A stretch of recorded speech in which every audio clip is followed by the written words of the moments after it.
Hello बच्चों, तो चलिए इस प्रश्न को पढ़ते हैं। समाकलन 0 से पाई बट्टा 2 x square cos x D x. तो यहाँ पर देखो, हमें इस समाकलन का मान ज्ञात करना है। ठीक है, तो प्रश्न में आगे बढ़ने से पहले इस प्रश्न से संबंधित जो मुख्य अवधारणा है उसकी हम चर्चा कर लेते हैं। तो देखो, मुख्य अवधारणा यहाँ पर देखो, हम खंडशः समाकलन के बारे में जानते हैं कि जब भी हमारे पास में दो फलन इस प्रकार गुणा में लिखे हुए हों और हम u को पहला फलन और v को दूसरा फलन बोल रहे हैं, तो यहाँ पर इनका हम समाकलन कैसे कर सकते हैं। पहले u को स्थिर रखा और v का हमने समाकलन कर दिया x के सापेक्ष। ठीक है, फिर माइनस में यहाँ पर समाकलन u का अवकलन हो जाएगा और समाकलन हो जाएगा v का। ठीक है, और इस पूरे पद का हम कर देंगे समाकलन वापस x के सापेक्ष। ठीक है, और यहाँ पर हम ये निर्धारण कैसे कर देंगे कि पहला फलन u को बोलना है और दूसरा फलन v को बोलना है। ये हम आइलेट के नियम के द्वारा करते हैं। तो आइलेट का नियम क्या कहता है, यहाँ पर आई का मतलब होता है जितने भी प्रतिलोमीय फलन है, जैसे कि साइन इनवर्स एक्स हो गया, कॉस इनवर्स एक्स हो गया। ठीक है, एल का मतलब होता है जितने भी लघुगणकीय फलन हो गए, ए का मतलब है बीजगणितीय फलन, टी का मतलब है त्रिकोणमितीय फलन और ई का मतलब है चरघातांकीय फलन। तो आइलेट में जो अक्षर जिस फलन को सूचित कर रहा है, जो अक्षर पहले आता है, यानी जो फलन हमारे पास में पहले आता है, यानी कि जैसे मान लो कि आई और एल का फलन है, जैसे कि कोई प्रतिलोम्य फलन साइन इनवर्स एक्स है और कोई लघुगणकीय फलन है, तो आई पहले आ रहा है, इसका मतलब हम जो प्रतिलोम्य फलन है उसको पहले वरीयता देंगे और उसको पहला फलन बोलेंगे। इस प्रकार हम यहाँ पे खंडशः समाकलन करते हैं। तो अब देखो, जो दिया हुआ फलन है, यानी कि दिया हुआ जो समाकल है, उसको हम एक बार आई बोल लेते हैं। तो आई बराबर 0 से पाई बट्टा 2 x square cos x D x.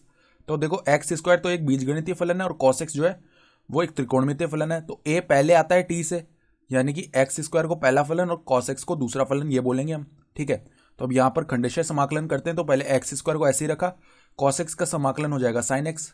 ठीक है, यहाँ पर सीमा लग जाएगी 0 से पाई बट्टा 2 माइनस में। अब देखो, समाकलन 0 से पाई बट्टा 2। अब हम एक्स स्क्वायर का अवकलन करेंगे जो कि 2x आता है, तो 2 तो बाहर आ गया समाकलन से, और x फिर यहाँ पर क्या होगा, ये जो कॉस एक्स है इसका समाकलन साइन एक्स होता है और इस पूरे का वापस समाकलन हो जाएगा। ठीक है, तो अब देखो, यहाँ पर तो हम सीमा लगा लेते हैं। तो पहले ऊपरी सीमा लगाएंगे पाई बट्टा 2, तो x की जगह पाई बट्टा 2 रखा तो पाई स्क्वायर बट्टा 4 बन गया, और साइन पाई बट्टा 2 का मान 1 होता है। माइनस में देखो, x की जगह 0 रखेंगे तो 0, फिर पूरा पद ही 0 बन जाएगा। ठीक है, माइनस में 2, और अब हम आगे यहाँ पे समाकलन कर लेते हैं। तो यहाँ भी खंडशः समाकलन लगाएंगे। x को पहला फलन, साइन x को दूसरा फलन बोला, तो पहले x को ऐसे ही रखा, और साइन x का जो समाकलन है वो क्या होता है, माइनस का कोस एक्स।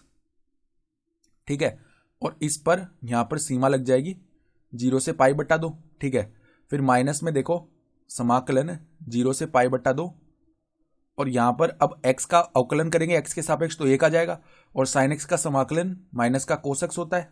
ठीक है, तो कोस एक्स डी एक्स ये बनेगा। ठीक है, तो अब देखो, यहाँ पर ये तो बन गया पाई स्क्वायर बट्टा 4, फिर देखो माइनस में 2 गुणा में, यहाँ पर हम सीमा लगा लेते हैं, पहले ऊपरी सीमा रखेंगे। तो देखो, कॉस पाई बट्टा 2 का मान 0 होता है, तो पहला पद तो पूरा ही 0 आएगा। फिर माइनस में देखो, यहाँ पर 0 रखेंगे तो ये पद भी 0 ही आ जाएगा।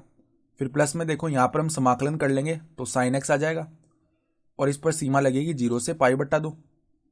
ठीक है, तो अब देखो यहाँ पर क्या बन रहा है, आई बराबर में पाई स्क्वायर बटे में 4, फिर देखो -2 को अंदर गुणा कर लेंगे, और साइन पाई बट्टा 2 का मान 1 होता है, तो यहाँ पर -2 आ जाएगा। तो हमारे पास में उत्तर क्या बनेगा, पाई स्क्वायर -8 बट्टा में 4। ये आ गया हमारे पास में समाकल का मान, और यही हमारा उत्तर हो गया। ठीक है, तो आशा करता हूँ कि आपको ये प्रश्न समझ में आया होगा। धन्यवाद।